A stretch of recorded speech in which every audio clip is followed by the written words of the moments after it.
Poor girl walks into a restaurant, asks to trade her easy bake oven for food. A millionaire sees everything. Before we dive into the story, drop a comment below and tell us where you're watching from. Enjoy the story. The gentle clink of fine crystal and the hushed murmur of important conversations filled the air at Bellevue, the most exclusive restaurant in the city. Jackson Prescott adjusted his platinum cufflinks, a 45th birthday gift to himself, and glanced at his watch. Thursday evening, 7:30 p.m. Like clockwork, as it had been for the past 5 years.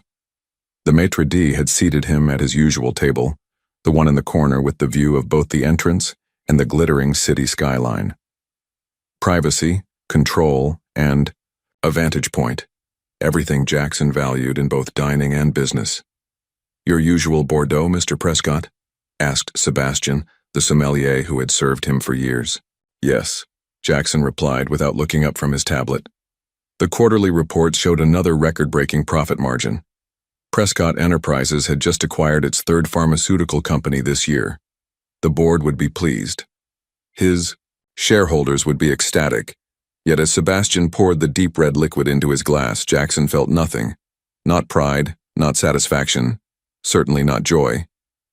Just the empty acknowledgement that this was how success was supposed to look. He raised the wine to his lips when the restaurant's heavy oak doors swung open. Jackson wouldn't have noticed. People came and went all evening, except for the sudden shift in atmosphere. Conversations halted. Heads turned. A small figure stood in the doorway, hesitant and visibly out of place. A little girl, perhaps 7 or 8 years old, clutching something yellow to her chest. Her blonde hair was neatly combed, but her clothes, a faded blue dress and worn sneakers, clearly marked her as someone who didn't belong in Bellevue's rarefied air. Jackson watched with detached curiosity as Marcus, the restaurant manager, approached the child. The girl's expression was serious, determined despite her obvious nervousness. She looked around at the elegant tables, the crystal chandeliers, the wealthy patrons in their evening wear, and swallowed hard. "I'm sorry, young lady," Marcus said, his voice professionally pleasant but firm. "We don't allow unaccompanied minors. Are your parents outside?" The girl shook her head. "No, sir." Her voice was small but clear. "I wanted to ask you something important." Marcus glanced around, clearly concerned about the disruption. "Perhaps outside would be better." "Please," the girl said, and now Jackson could see she was holding what appeared to be a toy oven. Its yellow plastic dulled with age and use. "It will only take a minute." Something in her voice made Jackson set down his tablet. Around him, the other diners were watching with expressions ranging from amusement to distaste. The girl lifted the toy oven slightly. "Could I trade this for, some food?" "It still works, I promise. My mom is sick and we couldn't pay our bills this month." Her voice wobbled slightly, but she stood straight, eyes fixed on Marcus's face. The manager's expression softened, but discomfort was evident in his posture. "I'm very sorry to hear that, but we don't. That is, we can't." "It's an easy bake oven," the girl continued earnestly. "You can make real cakes in it. It was a birthday present, but Mom needs food more than I need toys." Jackson found himself standing. The movement surprised him as much as it seemed to surprise his waiter, who nearly dropped the bread basket. "Marcus," he called, his voice carrying in the now quiet restaurant. "It's all right. The young lady can join me." He didn't recognize his own actions. In 15 years of dining at Bellevue, Jackson had never once invited a companion, let alone intervened in a situation that didn't concern him. Yet here he was, walking toward the small figure still clutching her yellow oven. Up close, he could see her eyes were a striking blue, intelligent and now wary as she assessed him. "My name is Jackson," he said, kneeling to meet her eye level. Another unprecedented action. "What's yours?" "Lily Bennett," she answered, her posture still guarded. "Are you sure it's okay? I don't want to bother anyone. I just thought someone might want this." She held up the toy oven again. "I'm sure. And while I don't need an easy bake oven, I would appreciate some company for dinner. Would that be acceptable?" A flicker of relief crossed her face, though suspicion remained. Smart girl, Jackson thought. Don't trust strangers too quickly, even ones in expensive suits. Can I take food home to my mom? She asked bluntly. She's too sick to come herself. Of course, Jackson said, standing and gesturing toward his table. We'll order extra. As they walked through the restaurant, Jackson felt the stares but found, oddly, that he didn't care. For the first time in longer than he could remember, he was doing something unpredictable, something that wasn't calculated to maximize efficiency or profit. Once seated, Lily placed her oven carefully on the chair beside her. Jackson noticed a faded name written in marker on its side. Lily's Bakery. So, Lily, Jackson began, tell me about your mother. The girl's expression grew serious. Her name is Charlotte. She's a nurse at Mercy Hospital, but she got pneumonia 3 weeks ago. The medicine costs a lot, and since Dad died, it's just us. She said this matter-of-factly, without self-pity. I'm sorry about your father, Jackson said, genuinely. When did he pass away? 2 years ago. He was helping people in an accident and got hurt really bad. Lily looked down at her empty plate. Mom says he was a hero. He sounds like one, Jackson agreed. And your mother is a nurse? That's an important job, too. Lily nodded, pride momentarily replacing worry. She helps sick babies in the hospital. She's really good at it. Everyone says so. Jackson signaled to the waiter, who approached cautiously. We'll have the chef's special for 2, with an additional meal to go, and perhaps some ice cream for dessert. He raised an eyebrow at Lily, who gave her first real smile of the evening. Yes, please, she said, then added earnestly, but nothing too expensive. Something twisted in Jackson's chest, a sensation so unfamiliar he couldn't immediately identify it. This child, worried about money while surrounded by people who thought nothing of spending her mother's monthly rent on a single meal. Don't worry about that, he said gently. Consider it a trade for brightening my evening. As they ate, Lily's natural childhood exuberance gradually emerged. She told him about her school, her favorite subjects, science and art, and how she was learning to cook simple meals since her mother had gotten sick. The easy bake oven was practice, she explained, patting the toy.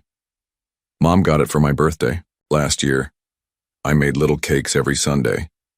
And now you're willing to give it up? Jackson observed. Lily shrugged, but he could see it wasn't as casual a sacrifice as she pretended. Mom's more important than cakes. By the time dessert arrived, a chocolate souffle that made Lily's eyes widen, Jackson had made a decision that would alter the course of his carefully controlled life.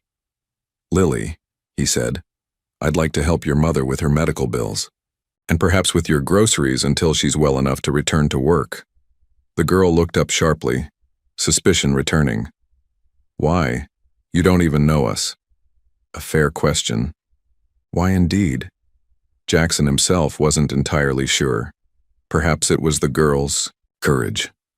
Perhaps it was the mention of her father's sacrifice, or perhaps it was something in those determined blue eyes that reminded him of another child, long ago, who had faced the world's cold indifference with nothing but stubborn will.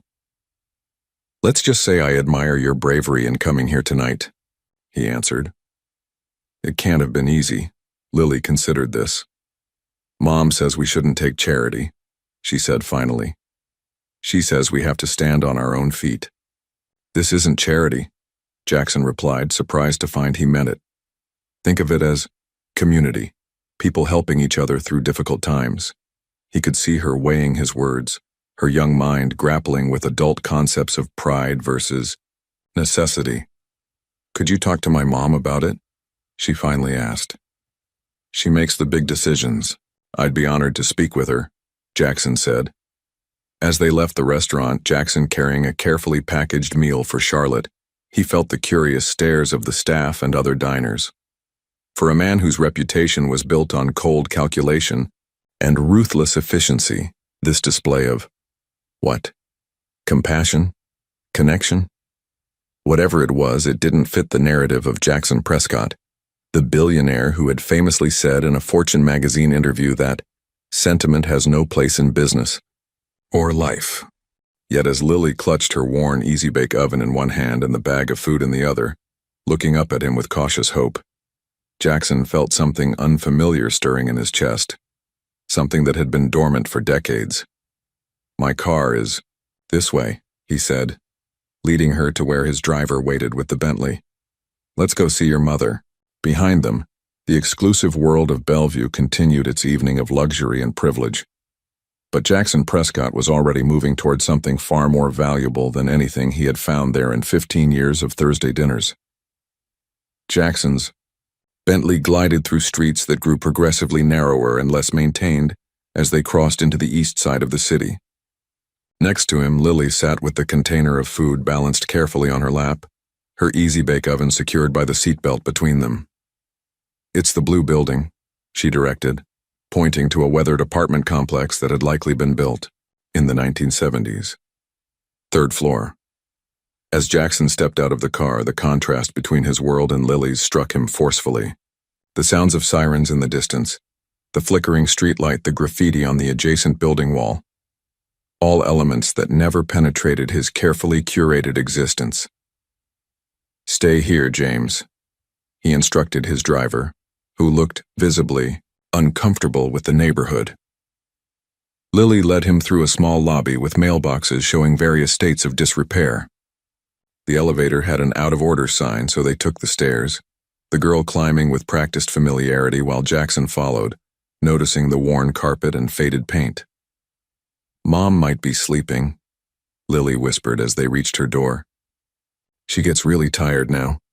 She turned a key attached to a faded ribbon around her neck and pushed the door open softly. "Mom, I brought dinner, and someone who wants to help us." The apartment was small but meticulously clean. What it lacked in space and modern amenities, it made up for in thoughtful touches. Hand-drawn pictures taped to the refrigerator, bookshelves overflowing with well-loved volumes, a collection of nursing awards displayed proudly on one wall. A thin woman with Lily's same striking blue eyes sat up on the couch, a blanket around her shoulders. Despite her obvious illness, pale complexion, dark circles under her eyes, the slight wheeze in her breathing, Charlotte Bennett possessed a dignity that immediately commanded respect. "Lily, what have you done?" she asked, her voice hoarse but clear. Her eyes fixed on Jackson with a mixture of confusion and wariness.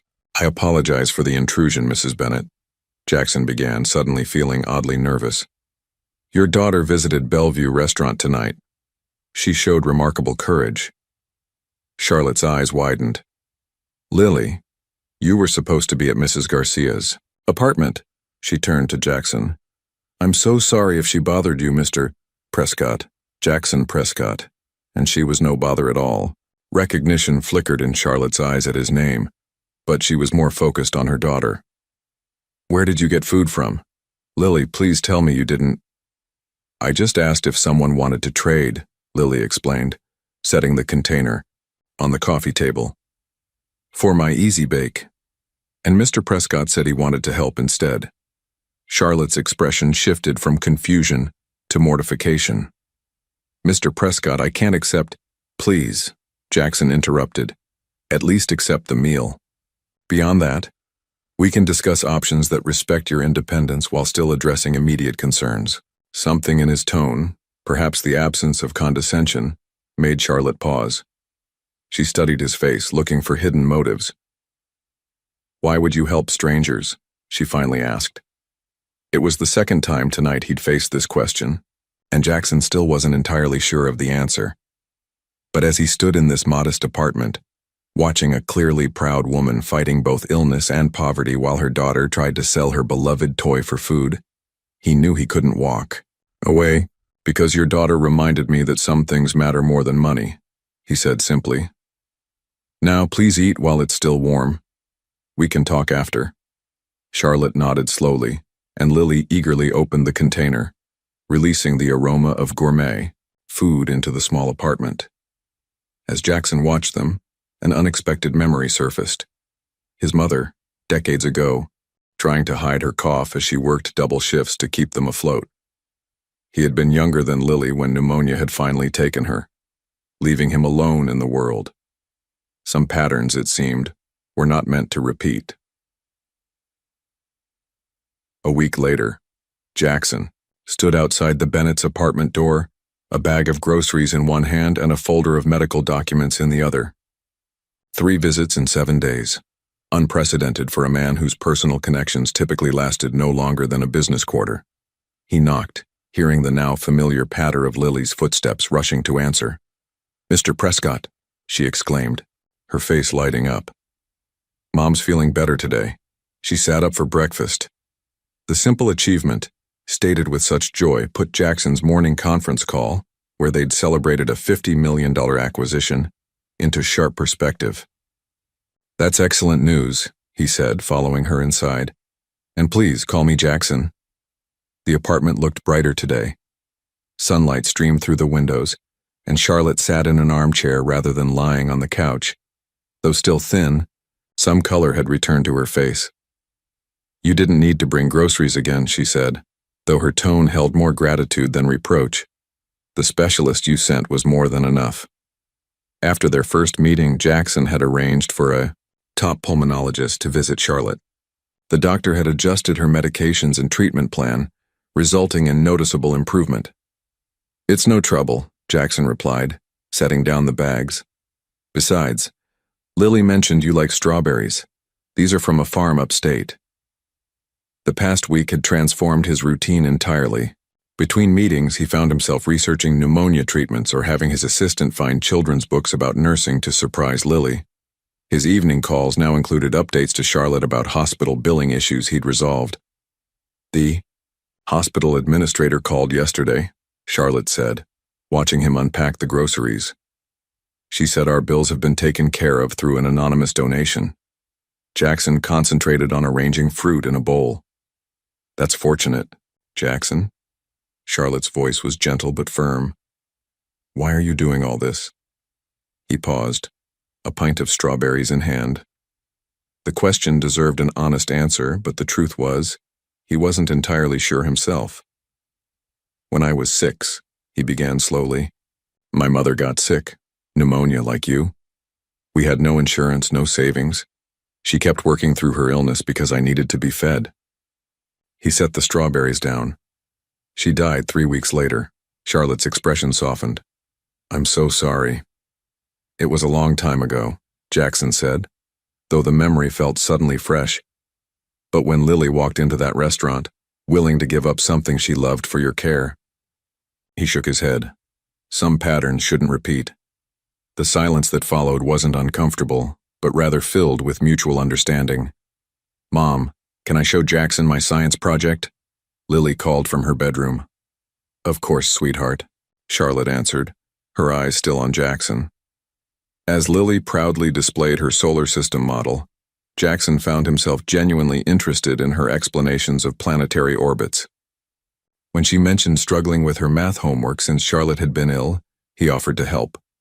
An hour later, he sat at their small kitchen table, patiently explaining fractions while Charlotte prepared tea with steady, if still weakened, hands.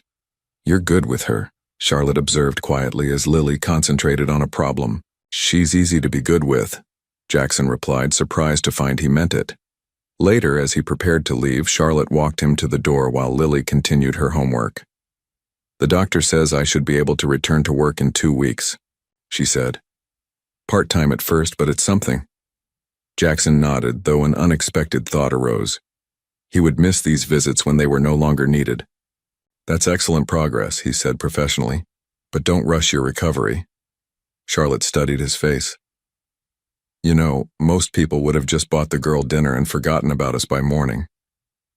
Jackson smiled slightly. "I've been told I'm not most people." "No," she agreed, returning his smile. "You certainly aren't." As he drove away, Jackson realized he felt something he hadn't experienced in decades: anticipation for something unrelated to business. He was looking forward to tomorrow's visit. "This is where you live?" Lily's eyes widened as Jackson's Bentley passed through the wrought iron gates of his estate. "It looks like a castle." Charlotte squeezed her daughter's hand, equally awed but more reserved. Lily, remember what we discussed about manners? It's quite all right, Jackson said, oddly self-conscious about his home's grandeur. And it's not really a castle, just a house that's too big for one person. 2 weeks had passed since their first meeting, and circumstances had changed rapidly. Charlotte's recovery had progressed, but her apartment building had suddenly become uninhabitable due to a major plumbing failure. With repairs estimated to take at least a month, Jackson had offered his guest house as a temporary solution. There's absolutely no obligation, he'd assured Charlotte when making the offer. It's sitting empty anyway. Now, as the car crunched along the circular driveway, he wondered if he'd overstepped. The Bennetts might feel overwhelmed or, worse, obligated by such surroundings. Eleanor, Jackson's longtime housekeeper, waited at the front entrance. Her normally impassive expression couldn't fully hide her surprise at the guests. In 15 years, Jackson had never invited anyone to stay. Eleanor, this is Charlotte Bennett and her daughter Lily. They'll be using the guest house for a while. Very good, sir, Eleanor replied, recovering quickly. I've prepared it as requested. Would you like me to show them the way? I'll do it, Jackson said, then noticed Charlotte's pallor.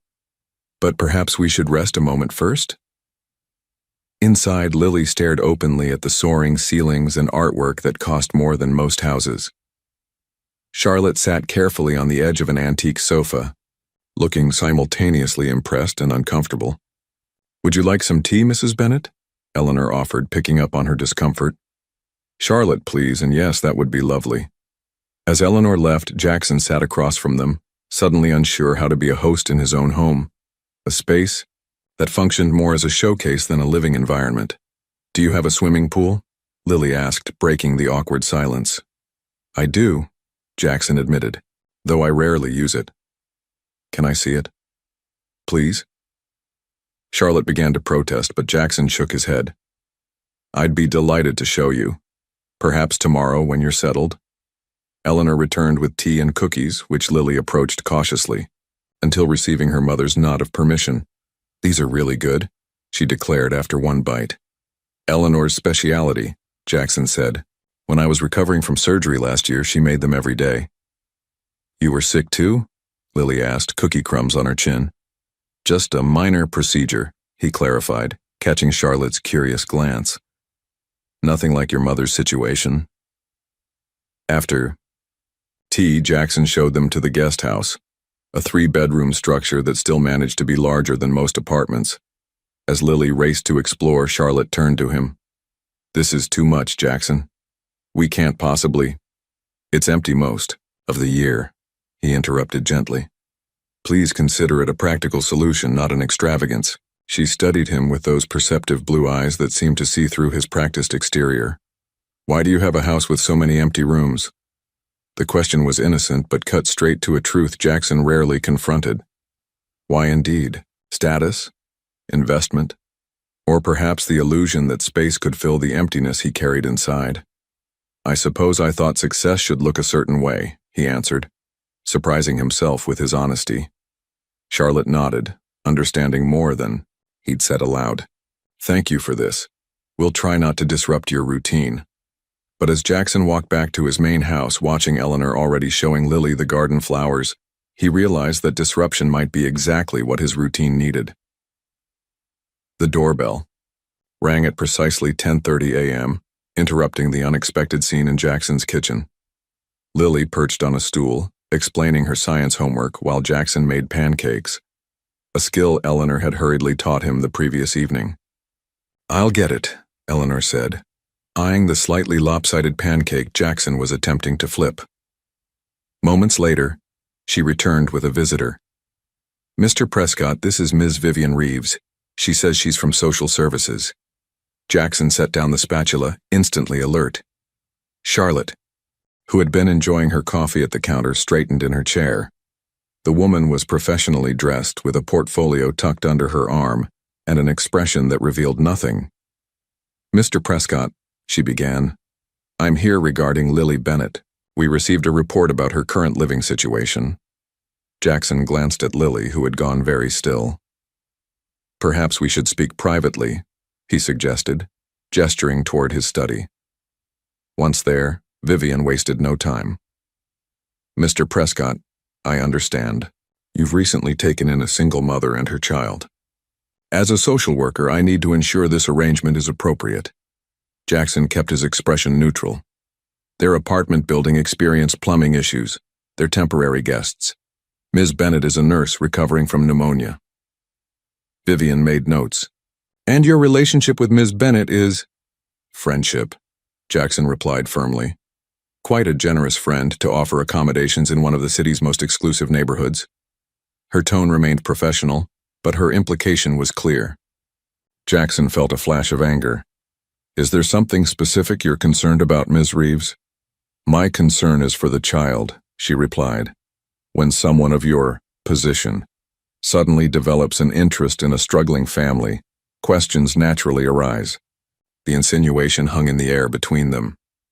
"I met Lily when she came to Bellevue Restaurant to trade her toy for food," Jackson stated coldly. "Her courage reminded me of my own childhood poverty. I'm helping because I can and because it's right. Nothing more." Vivian studied him. "Your background shows no previous interest in charitable causes involving children. This represents quite a change." "Perhaps I needed to meet Lily to understand what matters," Jackson replied. After several more probing questions, Vivian requested to speak with Charlotte and Lily separately. Jackson waited in his study, unaccustomed to the feeling of being judged and found potentially wanting.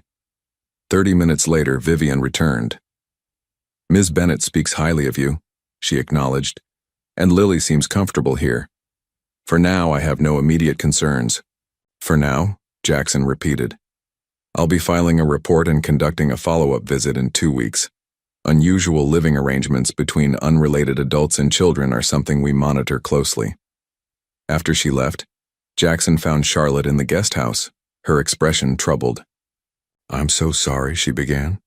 "Someone at the hospital must have reported seeing us with you. I never intended—" "You have nothing to apologize for," Jackson interrupted.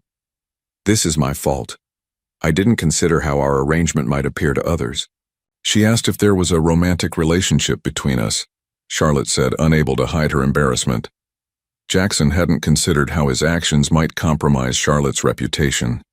He'd been focused on practical solutions, not appearances. "I should start looking for a new apartment," Charlotte said quietly. "Your generosity has been incredible, but I can't allow this to complicate your life further." "No," Jackson said, surprising himself with his vehemence. "This is temporary, and your recovery is the priority. Let's not make decisions based on others' misperceptions." Charlotte hesitated, then nodded. "All right, but only until I find something suitable." As Jackson walked back to the main house, his phone buzzed with a text from his CFO. "Board members asking questions about your repeated absences. Seth J. reporter called about rumors you're experiencing personal issues. Need to discuss damage control." Jackson pocketed the phone without responding. For the first time in his career, the opinions of the board and the press seemed remarkably unimportant. "Mr. Prescott, the board is waiting," his assistant reminded him, gesturing toward the conference room where 12 people sat around a gleaming table. Jackson checked his watch. 2:15 p.m. Lily's science presentation started at 2:30, and he had promised to attend. He had exactly 45 minutes to convince the board to delay the Westridge Pharmaceuticals acquisition. "Gentlemen, ladies," he began, entering the room with practiced authority. "I've reviewed the Westridge proposal thoroughly, and I have concerns." For the next 30 minutes, Jackson presented a masterclass in business strategy, outlining potential regulatory issues and suggesting a 3-month delay to resolve them. The board members, accustomed to his meticulous analysis, raised few objections.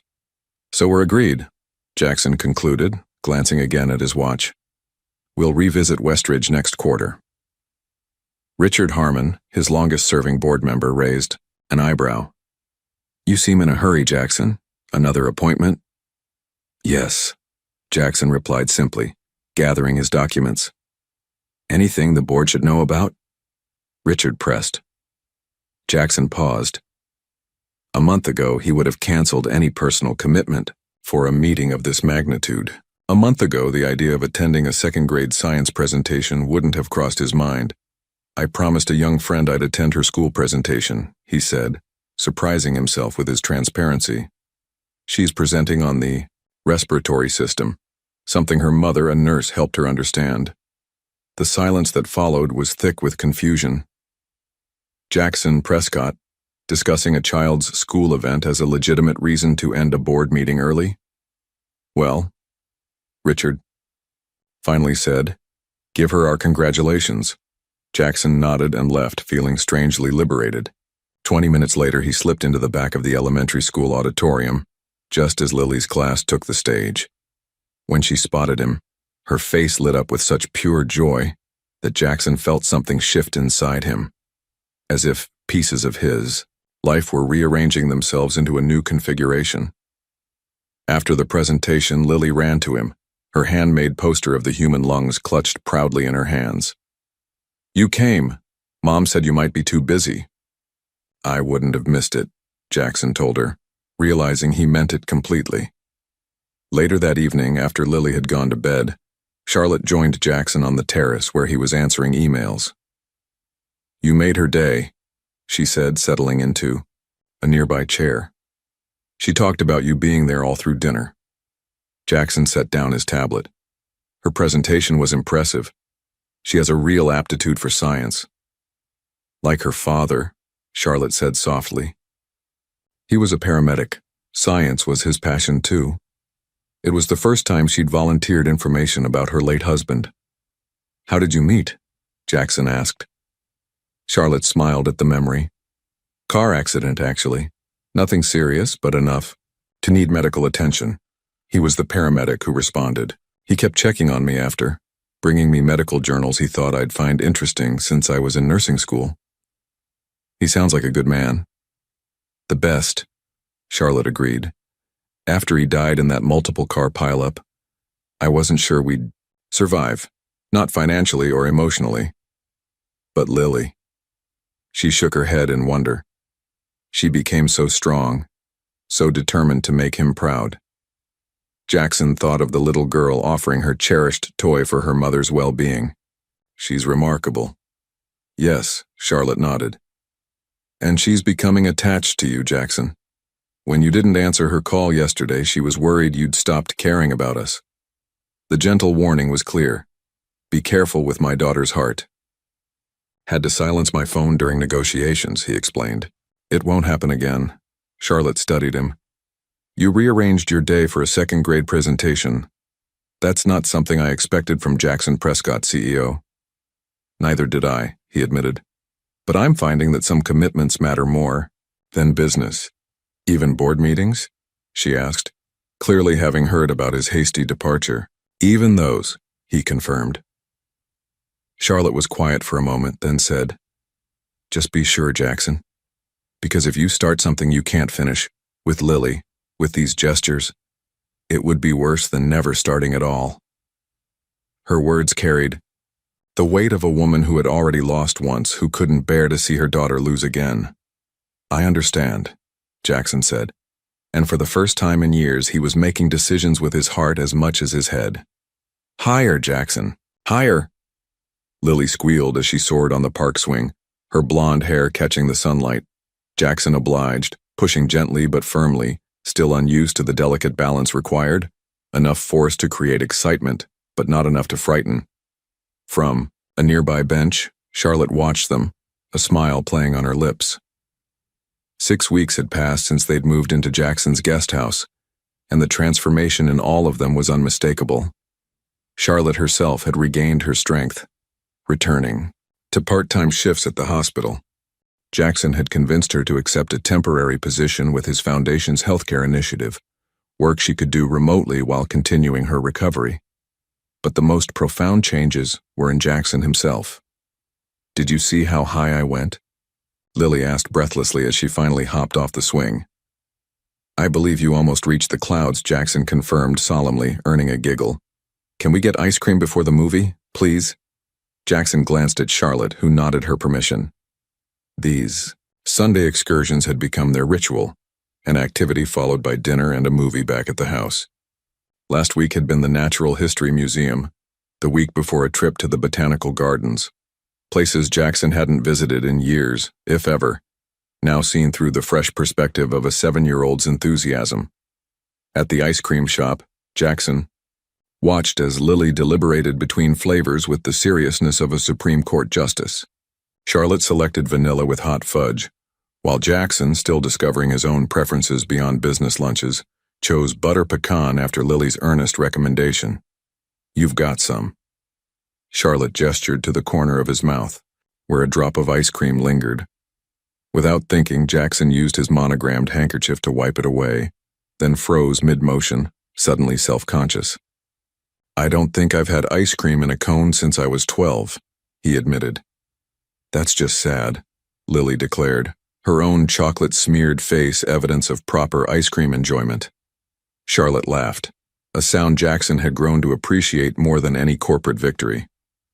"Some things we need to relearn," she said, her eyes meeting his with unexpected warmth. Back at the estate, Eleanor had prepared dinner, which they ate at the kitchen table rather than the formal dining room. Jackson had suggested the smaller, more intimate setting after noticing how uncomfortable Charlotte and Lily seemed in the cavernous main dining area. "Eleanor," Jackson said as she served the salad, "these Sunday dinners have become the highlight of my week. Thank you for accommodating our changing schedule." The housekeeper, who had worked for Jackson for 15 years, gave him a look of pleased surprise. "It's my pleasure, sir. The house feels more alive these days." After dinner came movie time, with Lily selecting an animated feature about a brave young princess. They settled in Jackson's rarely used media room, Lily nestled between the adults on the oversized sofa. Halfway through the film, Charlotte whispered, "Look," nodding toward Lily, who had fallen asleep against Jackson's arm. "Should I move her?" he whispered back. "She's fine," Charlotte assured him. "She trusts you." 3 simple words that somehow meant more than any business accolade he'd ever received. Later, after carrying Lily to her bed in the guest house and saying goodnight to Charlotte, Jackson returned to his study. His CFO had sent urgent emails about a competitor's unexpected acquisition, but for once Jackson didn't immediately reach for his laptop. Instead, he poured himself a scotch and stood by the window, looking out at the guest house where warm light still glowed from Charlotte's room. 6 weeks ago, he would have worked until midnight crafting a counterattack strategy. Tonight, he found himself replaying Lily's laughter on the swing, the way Charlotte's eyes crinkled when she smiled, the unfamiliar but welcome weight of a sleeping child against his shoulder. His phone rang. Richard Harmon from the board, the CEO. "Meridian deal is falling apart," Richard said without preamble. "We need to meet first thing tomorrow." "I'll be there," Jackson replied, then added, "but only until noon. I promised Lily I'd help with her science fair project tomorrow afternoon." The silence on the other end spoke volumes. "Jackson," Richard finally said, "the board is concerned about your distractions lately." "They're not distractions, Richard, they're priorities."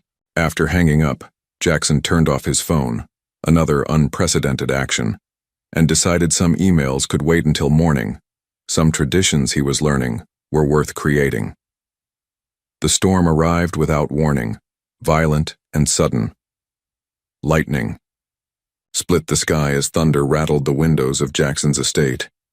Rain pounded against the roof in angry torrents. Jackson was reviewing contracts in his study when the security system beeped, indicating that the door connecting the main house to the guest house had been opened. Moments later, Eleanor appeared at his doorway, her normally composed expression concerned. "It's Lily, sir. She's quite upset about the storm." Jackson followed Eleanor to find Lily in the kitchen, trembling in her unicorn pajamas, tears streaking her face. "Lily? What's wrong? Where's your mother?" "Mom got called to the hospital for an emergency." Her voice quivered. "Eleanor was staying with me, but then the thunder came and—" Her words were cut off by another thunderclap that made her jump.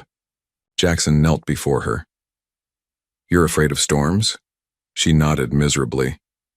"Dad used to sit with me during storms. He said the angels were just bowling in heaven." Fresh tears spilled. "But now he's gone, and Mom had to go, and I tried to be brave. But another thunderous boom sent her launching into Jackson's arms. He caught her automatically, her small body trembling against his chest. "It's all right," he said softly, awkwardly patting her back. Comforting a frightened child wasn't in his considerable skill set. "You're safe here." Eleanor quietly stepped away, leaving them alone. "Would you like some hot chocolate?" Jackson offered, remembering his own mother's remedy for frightening nights. Lily nodded against his shoulder. He carried her to a stool at the kitchen island, then set about heating milk. His movements were uncertain. He'd never made hot chocolate before. But Lily watched him with such trust that he was determined not to disappoint. "My father wasn't around when I was young," Jackson found himself saying as he stirred the warming milk. "And when my mother died, I went to foster homes. Some were nice, some weren't." Lily's eyes widened. "You didn't have a mom or dad?" "Not after I was 8. He added cocoa powder, remembering how his mother had done it. "I was scared of many things then." "You were? But you're not scared of anything now." Jackson smiled sadly. "Everyone is afraid of something, Lily." "What are you afraid of?" she asked, wiping away the last of her tears. Jackson considered deflecting, but those earnest blue eyes demanded honesty. "Failure," he said finally.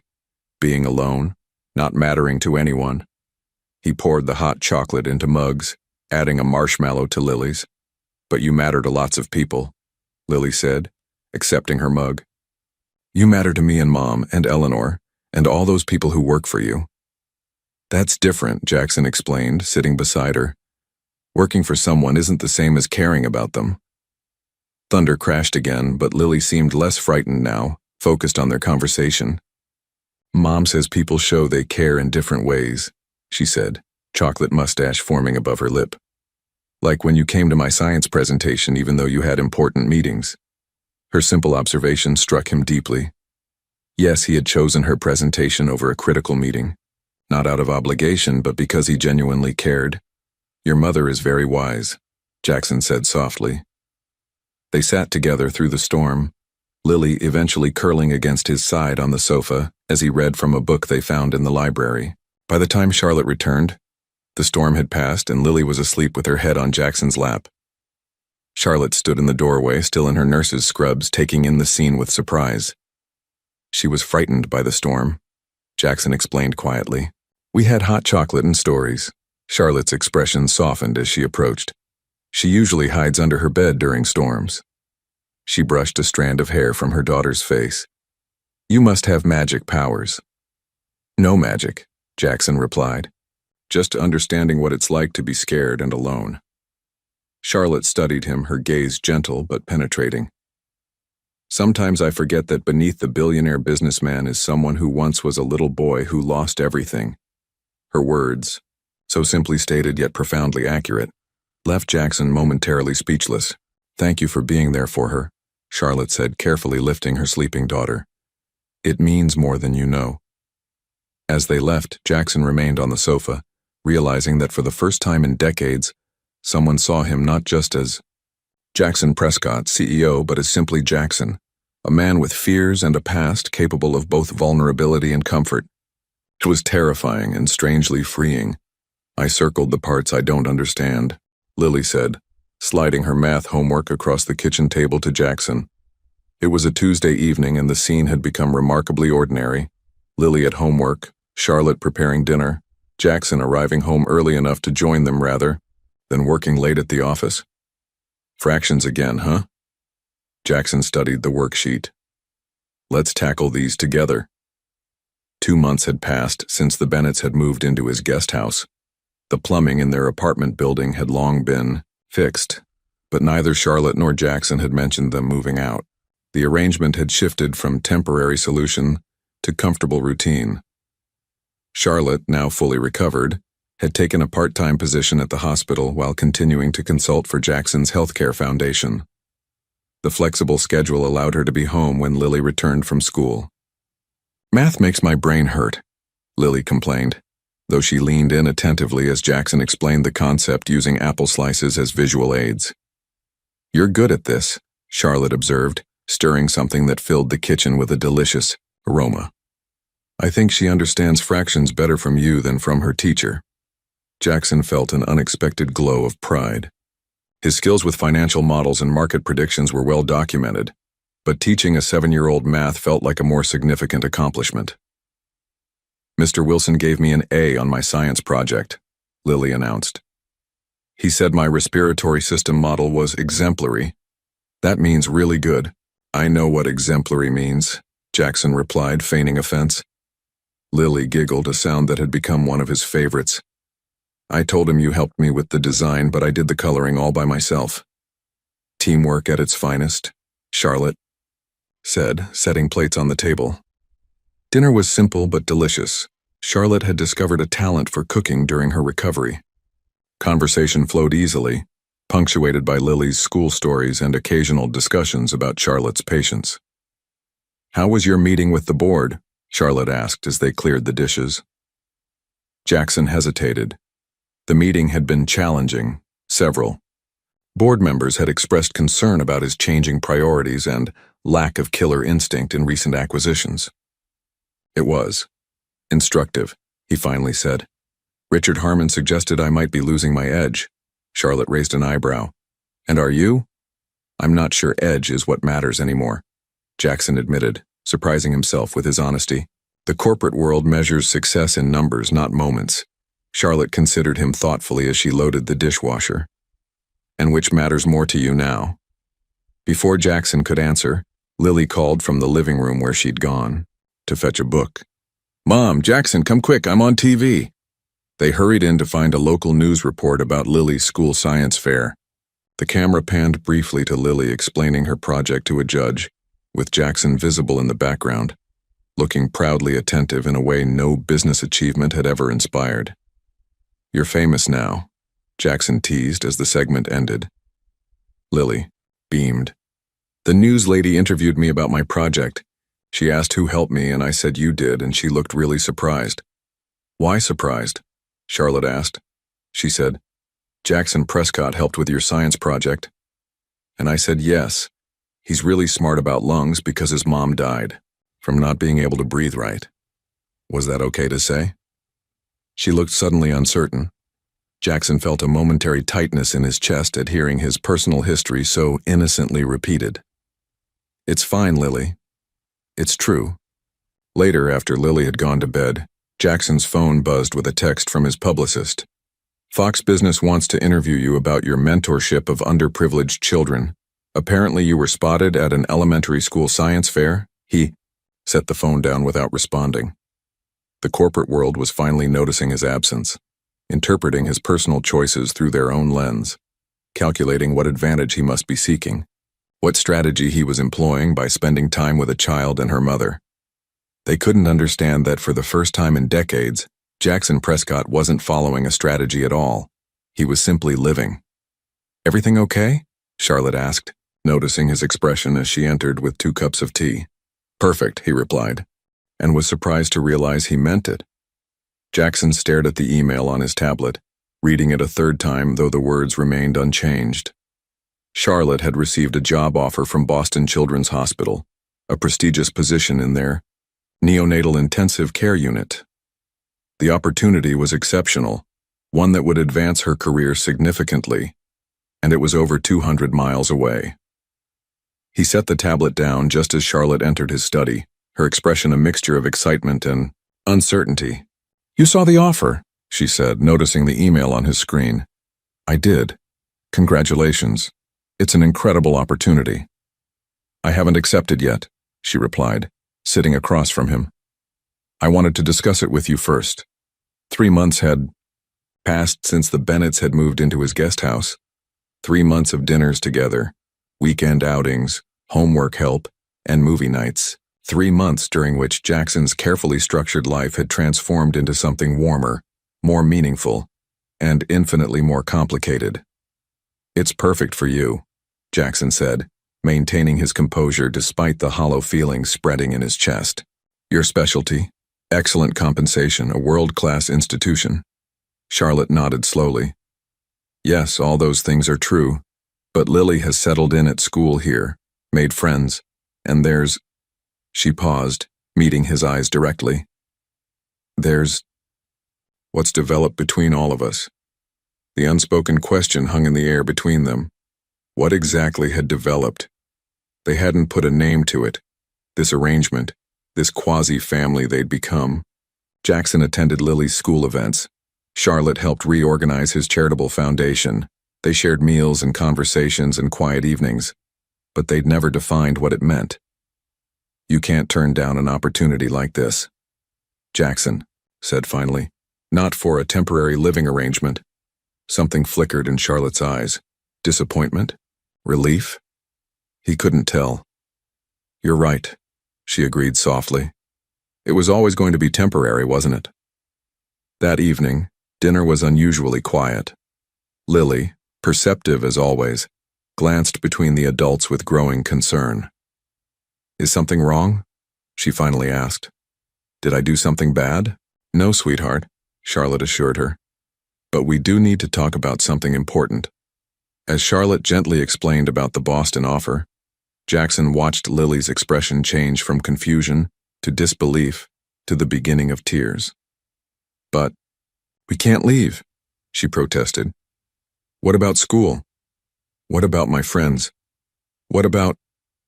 She turned to Jackson, her blue eyes swimming. What about you? I'll still be here, he said, his voice steadier than he felt. And you can visit. Boston isn't that far. It's not the same, Lily said, tears now flowing freely. We're supposed to stay together. We're like a family now. The word family hit Jackson with unexpected force. Was that what they had become? Had he, without realizing it, begun to think of them that way too? Lily, Charlotte said gently but firmly, sometimes opportunities come that we need to take, even when they're difficult. This job is important for our future. But we're happy here, Lily insisted. Aren't we? Charlotte looked at Jackson, who found himself momentarily unable to speak. Later, after Lily had gone to bed still upset, Charlotte found Jackson on the terrace, staring at the night sky. I've accepted the position, she said quietly. We'll leave in 2 weeks. Jackson nodded, still looking at the stars. I'll help with the arrangements. Finding an apartment, moving expenses, anything you need. That's very generous, Charlotte replied. But it isn't necessary. The hospital offers relocation assistance. The formality in her voice felt wrong after months of growing closeness. Charlotte, he began, finally turning to face her. Are you sure this is what you want? She studied him, her expression unreadable, in the dim light. What I want. She shook her head slightly. Jackson, we've been living in a beautiful bubble here. You've been incredibly kind, but this isn't real life. At some point, we need to return to reality. And reality is that you and Lily don't belong here, with me? The vulnerability in his question surprised them both. I don't know what we are to each other, Charlotte said softly. And until that's clear, moving forward seems safer than risking. Disappointment, especially for Lily. She was right, of course. He'd opened his home but kept parts of himself carefully guarded. They'd created this in-between existence, neither fully separate nor fully committed. I understand, he said finally. But as Charlotte returned to the guest house, leaving him alone, under the vast night sky, Jackson realized that understanding and accepting were entirely different things. Jackson paced the length of his office, phone pressed to his ear. Whatever the cost, I want the foundation headquarters moved to Boston. Yes, immediately. Eleanor stood in the doorway, watching with a mixture of concern and understanding. She'd never seen her employer like this, agitated, uncertain, making major business decisions based on personal considerations. Sir, she said when he ended the call, perhaps you should consider a more direct approach. Jackson looked up, suddenly aware of her presence. What do you mean? May I speak frankly? When he nodded, she continued. In 15 years, I've watched you solve complex business problems with remarkable clarity. You identify what you want and pursue it directly. Yet with Ms. Bennett and Lily, you're creating elaborate workarounds rather than simply telling them how you feel. Her words struck with uncomfortable precision. It's not that simple, Eleanor. Isn't it? She challenged gently. They're leaving in 10 days. What exactly are you risking by being honest? Everything, he thought. Rejection, disappointment, the realization that what had felt meaningful to him was simply gratitude or convenience to them. Yet as he stared out the window at the guest house where Charlotte was packing their belongings, Jackson knew Eleanor was right.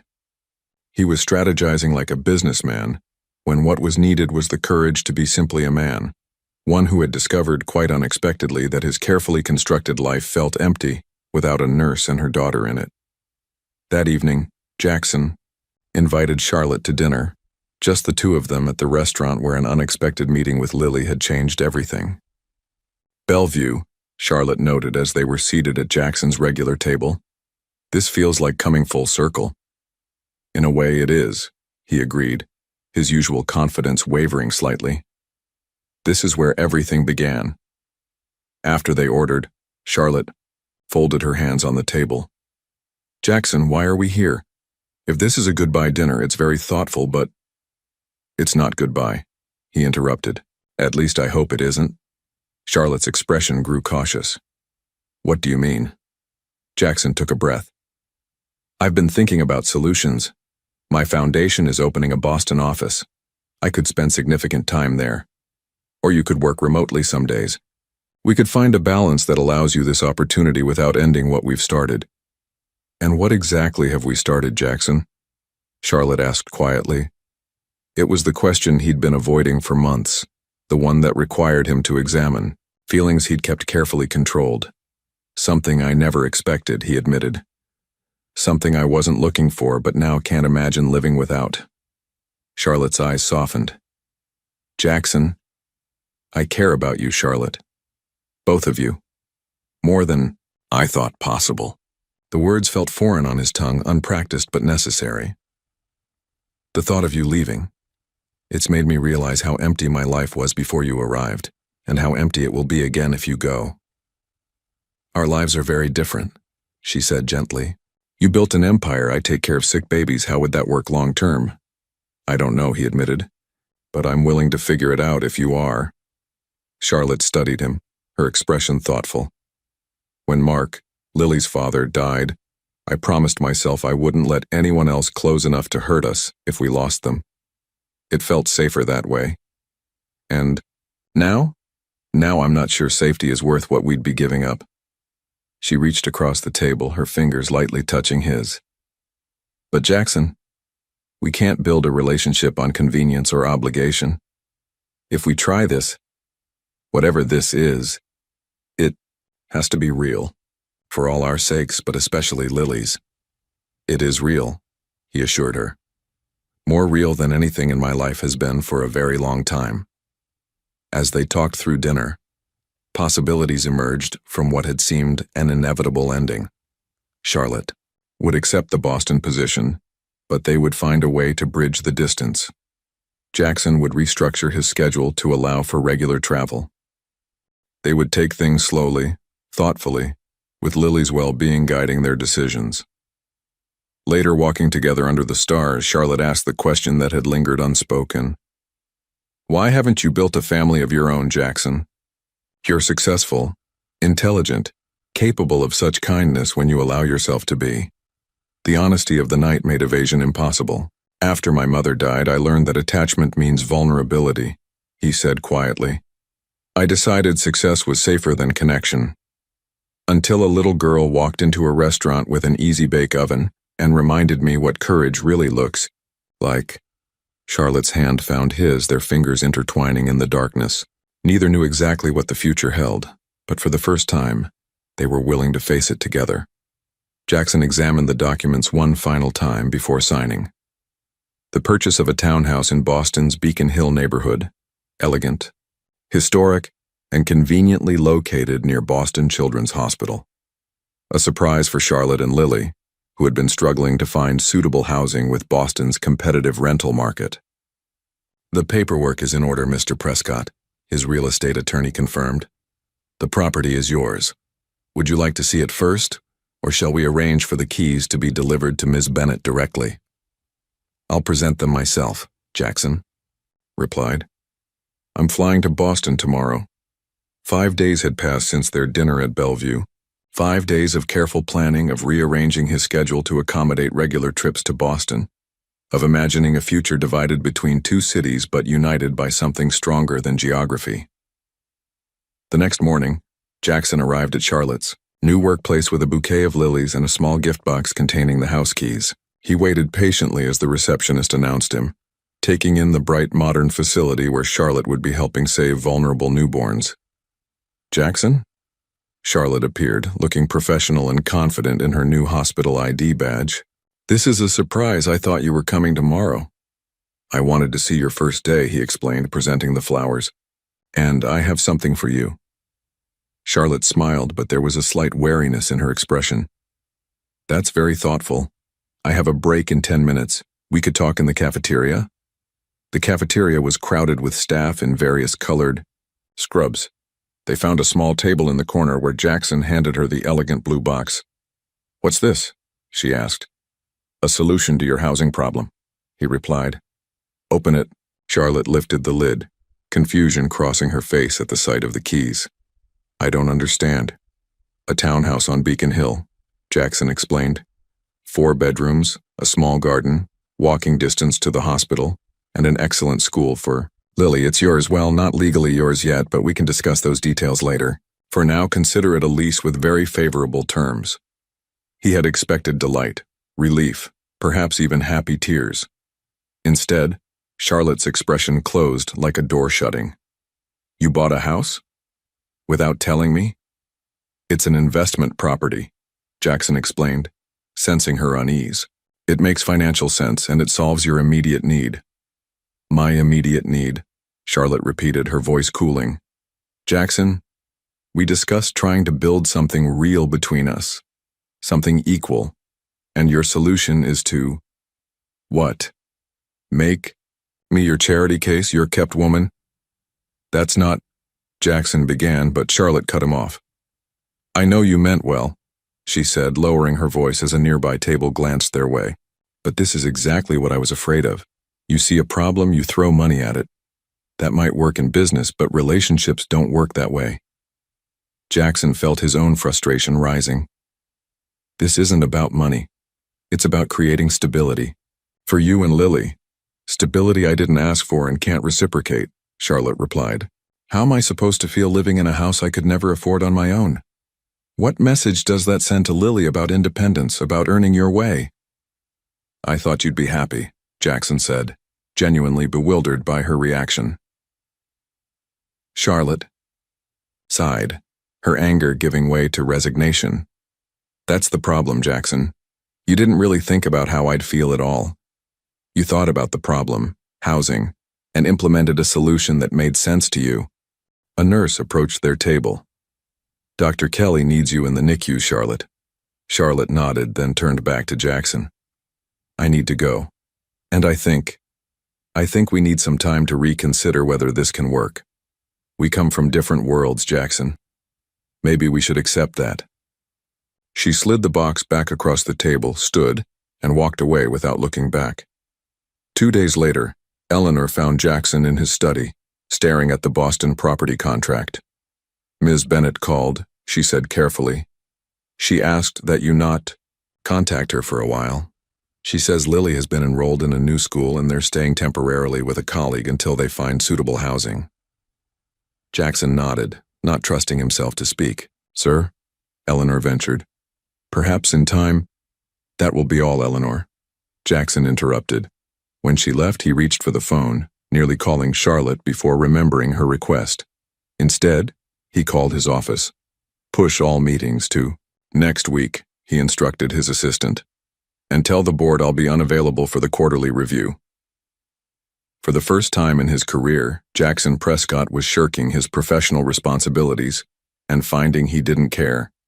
The empire he'd built, the success he'd pursued with single-minded determination, suddenly felt meaningless compared to what he'd lost, or rather, what he'd never truly had to begin with.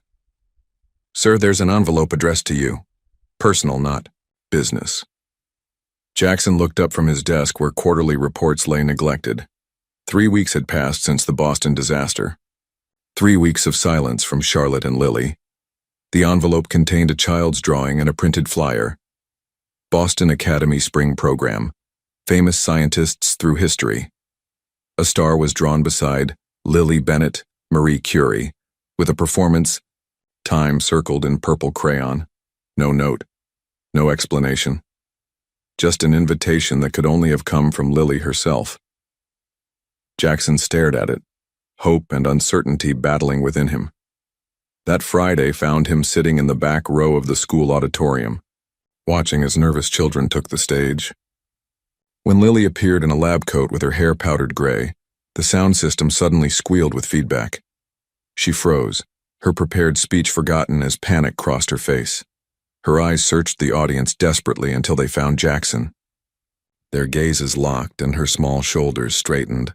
Marie Curie once said, she began with renewed confidence, "Nothing in life is to be feared, it is only to be understood." After the performance, Charlotte stood waiting in the lobby, her expression a complex mixture of surprise and resignation. "She sent the invitation, didn't she?" Charlotte asked. "Yes," Jackson answered. "I wouldn't have come otherwise." "I know." Her voice softened. "She misses you. We both do." They sat in a small cafe near the school, an untouched plate of cookies between them.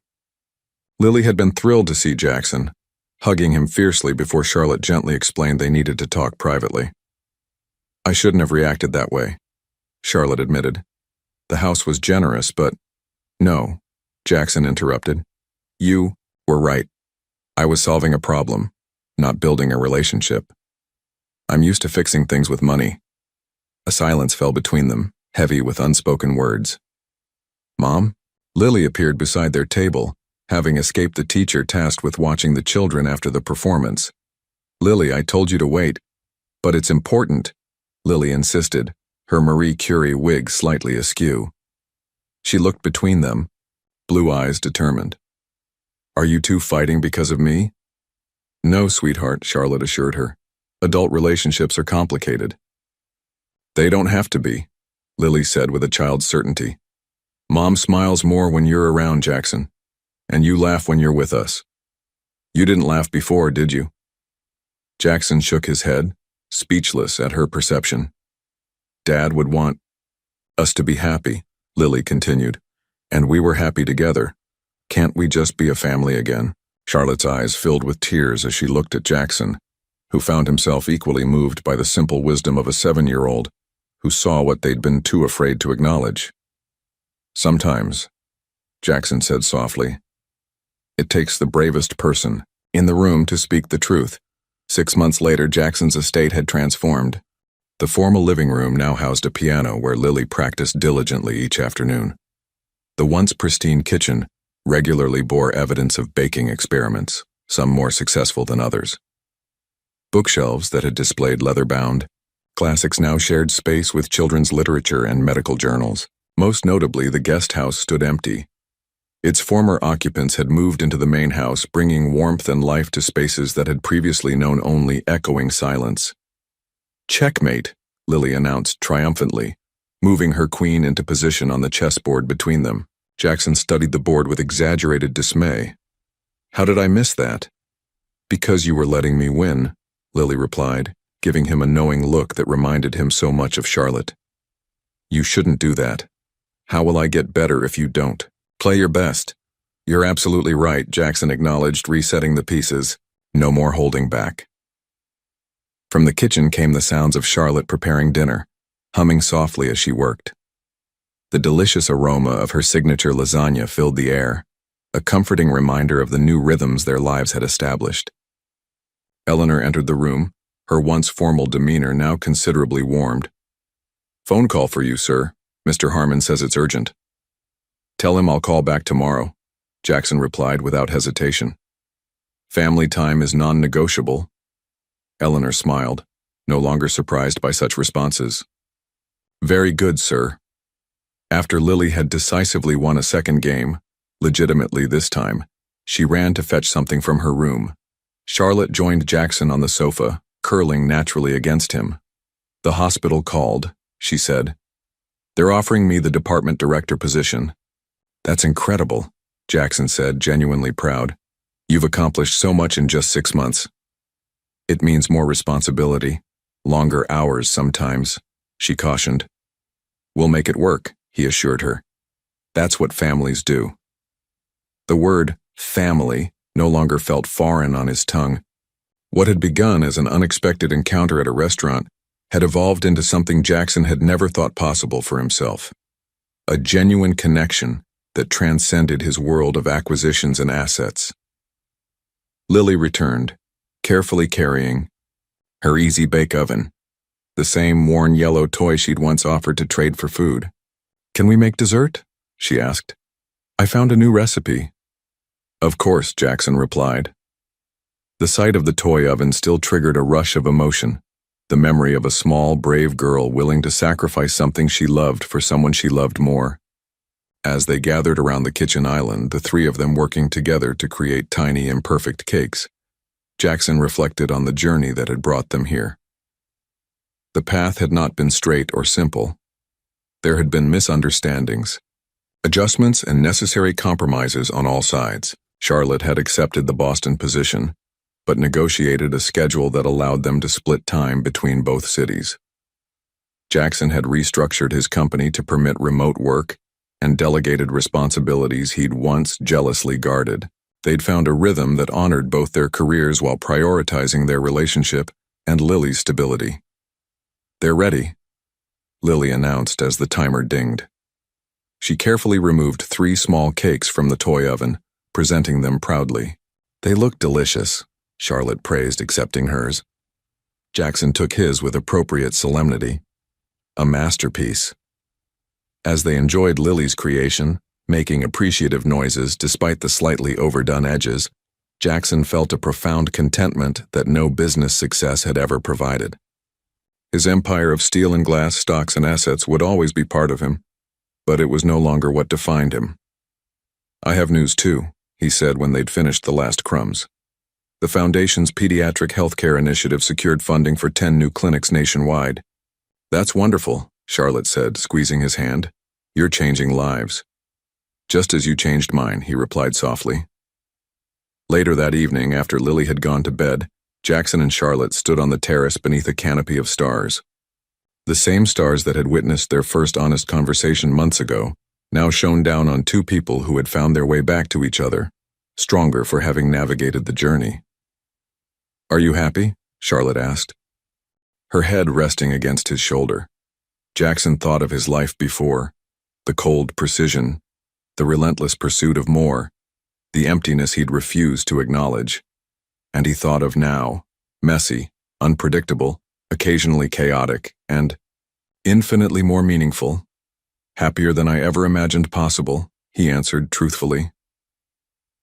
In the quiet night, with the woman he loved beside him and a sleeping child who had taught him more about courage than any business negotiation ever could, Jackson Prescott, once defined solely by his billions, had finally discovered what true wealth meant.